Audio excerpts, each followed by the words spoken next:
In Evin jail, Maziar was blackmailed into becoming part of the regime's propaganda effort. They told him that as he was suspected of espionage, he faced execution. My mouth was dry. I thought that, you know, my world had come to an end. And I didn't know what to say.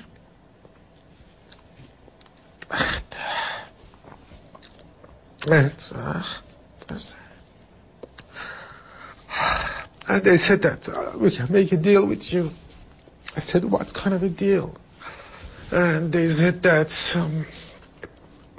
if you just, if you agree to do an interview. And I knew that, you know, people would not accept it, and, you know, people would not believe what I was saying, but I had to save my life, so I had to do it.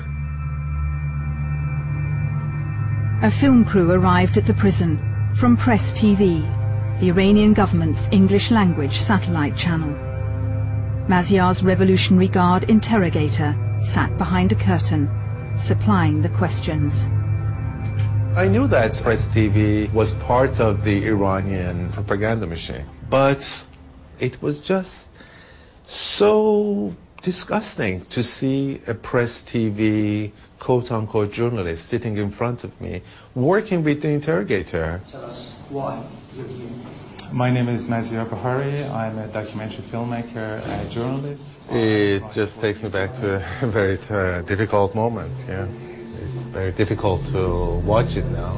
I sent a report about the attack From the Press TV broadcast, it was clear the regime wanted Maziar to blame the Western media for provoking the protests. To Channel 4 News as well as to Newsweek magazine.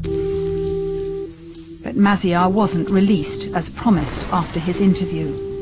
He had to go through a show trial, months more in prison. But there was an international campaign to free him. I am just appalled at the treatment that Mr. Bahari and others are receiving. It is a show trial, there's no doubt about it.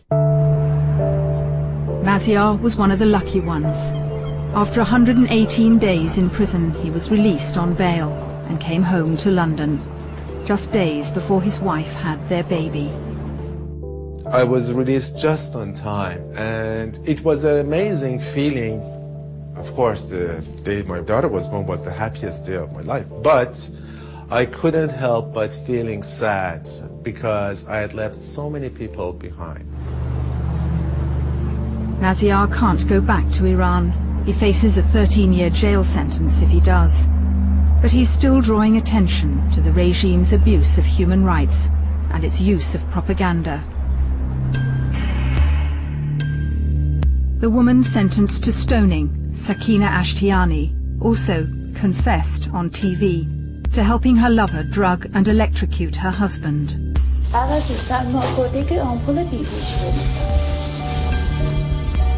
She was brought out of jail, specially to take part in a macabre reenactment of the murder. It was made by Press TV. And like Maziar's interview, broadcast in English, propaganda meant to influence Western opinion, outraged at the stoning sentence. Sakina Ashtiani and many other people like Sakina Ashtiani, people who are in the hands of monstrous zealots, they cannot talk, they don't have a voice, they cannot protest against Press TV, which is in Hanger Lane in London.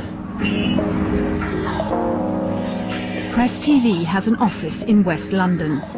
It's in this anonymous building. They claim to be independent of the Iranian regime and Press TV in Tehran. We asked representatives of Press TV here in London for an interview about the station's use of televised confessions, apparently to counter criticism of the regime in Iran. As with the embassy, our letters and our phone calls went unanswered.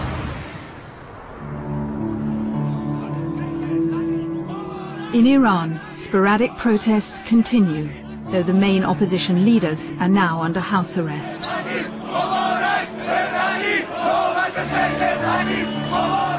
Hundreds more people have been jailed. Journalist Massa was one of them. She's back out now, but her husband's still inside. Any demonstration, anything could be the start of a crisis. But I'm more optimistic after years of hardship. I'm really hopeful because people have become more politically aware. We can't verify the stories we've heard, but the young Iranians I met in Turkey have all had their accounts of abuse accepted by the UN and been offered refugee status. Neda and Farhang don't know where they'll end up. I don't have anything in Iran anymore, just bad memories. I won't feel safe if I go back home. I'd only go back to Iran if I wanted to commit suicide. Farokh is going to America. And so too are Saroush and his wife, though they hope it won't be forever. We had everything in Iran and lost it in the blink of an eye.